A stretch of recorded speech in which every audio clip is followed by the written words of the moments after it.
সর্বোচ্চ ধর্মীয় নেতা আয়াতুল্লাহ আলী খামেনি হত্যাকাণ্ডের প্রতিশোধের অঙ্গীকার করার কয়েক ঘণ্টা পর ইসরায়েল ও মধ্যপ্রাচ্যের মার্কিন ঘাঁটিগুলোতে ক্ষেপণাস্ত্র ও ড্রোন দিয়ে আরেক দফা তুমুল হামলা চালিয়েছে ইরান।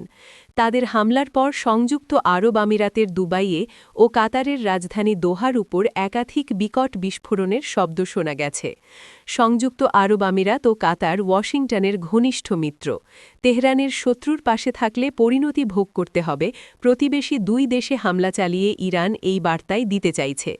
এদিকে ইরানের বিপ্লবী রক্ষী বাহিনী আইআরজিসি জানিয়েছে, অপারেশন থ্রু প্রমিসের পঞ্চম ধাপে দুবাইয়ের জেবেল আলীতে মার্কিন নৌযানগুলোর জন্য গোলাবারুদ বহন করা একটি জাহাজে তাদের 4টি ড্রোন আঘাত হানার পর বিস্ফোরণ ও ক্ষয়ক্ষতির ঘটনায় ওই জাহাজটি পুরোপুরি অকার্যকর হয়ে পড়েছে। কুয়েতের আবদুল্লাহ মুবারক এলাকায় মার্কিন নৌঘাঁটিতে 4টি ব্যালিস্টিক ক্ষেপণাস্ত্র ও 12টি ড্রোন আঘাত হেনেছে।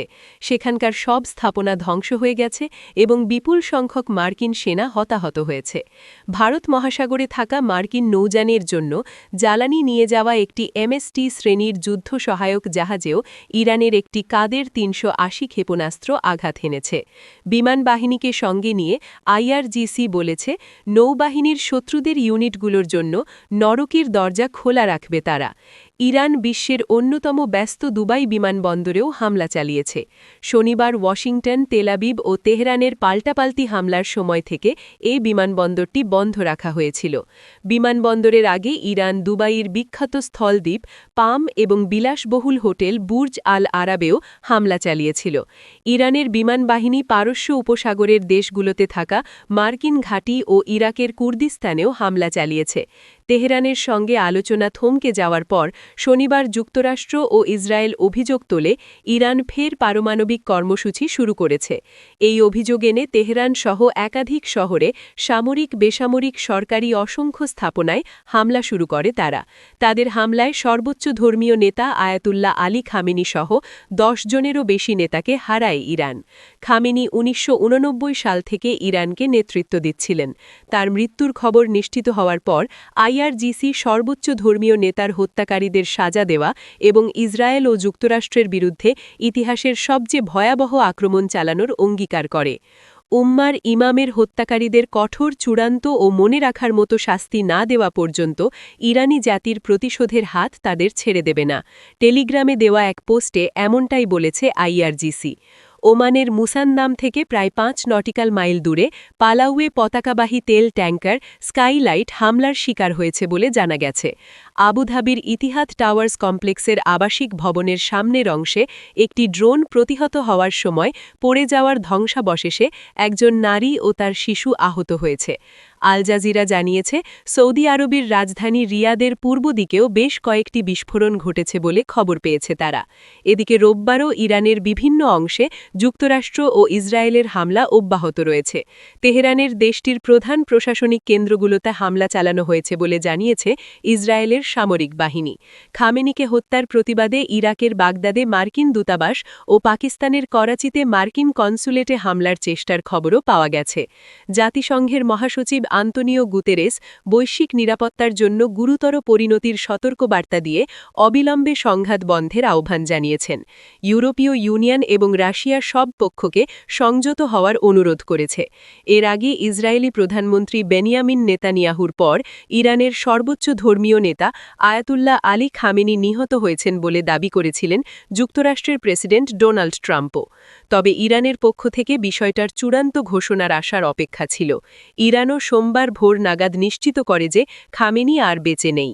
তেহরানে পরিচালিত যুক্তরাষ্ট্র ও ইসরায়েলি হামলায় ইরানের শীর্ষ রাজনৈতিক উপদেষ্টা আলী শামখানি এবং আইআরজিসি এর কমান্ডার মোহাম্মদ পাকপুরের নিহত হওয়ার সংবাদে মধ্যপ্রাচ্য জুড়ে নতুন করে উত্তেজনা ছড়িয়ে পড়েছে।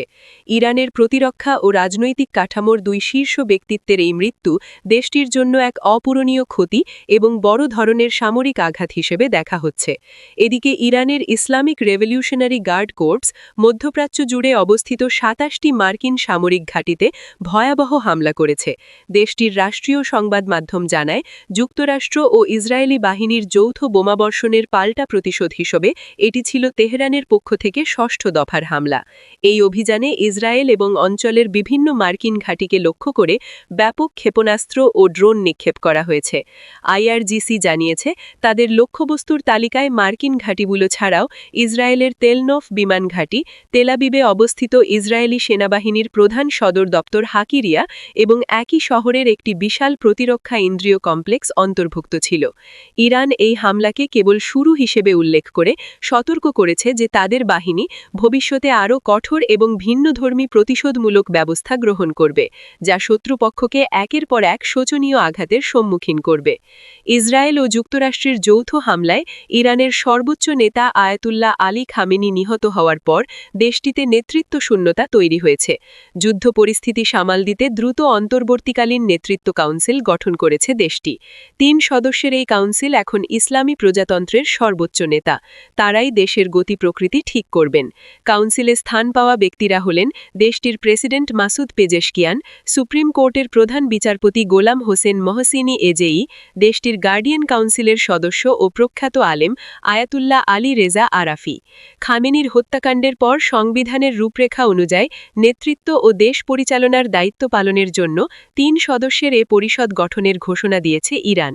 এক্সপিডিয়েন্সি ডিসলভেন্ট কাউন্সিলের মুখপাত্র মহসিন দেহনাভি এক্সের এক পোস্টে জানান, অ্যাসেম্বলি অফ এক্সপার্টস যত দ্রুত সম্ভব একজন স্থায়ী নেতার নির্বাচনের প্রক্রিয়া চলাকালীন নেতৃত্বের ধারাবাহিকতা নিশ্চিত করতে পরিষদ আরাফিকে তাদের ধর্মীয় প্রতিনিধি হিসেবে নির্বাচন করেছে।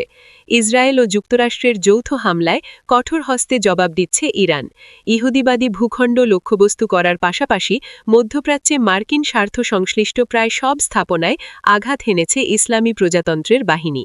এবার সাইপ্রাসকে টার্গেট করেছে ইরান। ভৌগোলিকভাবে পশ্চিম এশিয়ায় অবস্থিত ছোট্ট দেশটিতে 2টি ক্ষেপণাস্ত্র ছড়েছে ইরানের সেনাবাহিনী। এ তথ্য নিশ্চিত করে ব্রিটিশ প্রতিরক্ষামন্ত্রী জন হিলি বলেন, ইরান সাইপ্রাসের অভিমুখে ক্ষেপণাস্ত্র ছুড়েছে, যেখানে ব্রিটিশ সৈনিকরা মোতায়েন আছে। এদিকে ইরানের ওপর যুক্তরাষ্ট্র ইসরায়েলের ভয়াবহ বিমান হামলার পর বিশ্বের অন্যতম গুরুত্বপূর্ণ জ্বালানি সরবরাহ রুট হরমুজ প্রণালীতে অচলাবস্থা তৈরি হয়েছে। জাহাজ চলাচলের তথ্য অনুযায়ী এই কৌশলগত জলপথের 2 প্রবেশ মুখে শত শত জ্বালানি তেল ও তরলীকৃত প্রাকৃতিক গ্যাস বহন করা জাহাজ আটকা পড়ে আছে। শিপিং বিশ্লেষকদের মতে, শনিবার সকালে ইরানে মার্কিন ইসরায়েলি হামলার পর পুরো অঞ্চল নতুন করে যুদ্ধ ঝুঁকিতে পড়ায় এই পরিস্থিতির সৃষ্টি হয়েছে। অধিকাংশ জাহাজ ইরাক, সৌদি আরব ও কাতারের উপকূল সংলগ্ন এলাকায় নিরাপদ দূরত্ব বজায় রেখে অবস্থান করছে। বিশ্বের মোট জ্বালানি তেলের চাহিদার প্রায় 20% এবং বৈশ্বিক এলএনজি সরবরাহের প্রায় 1/5 এই সরু জলপথ দিয়ে পরিবাহিত হয়। ফলে প্রণালীর এই চোখ পয়েন্টে জাহাজ চলাচল ব্যাহত হওয়ায় বৈশ্বিক জ্বালানি সরবরাহ চেইন গুরুতর ঝুঁকিতে পড়েছে।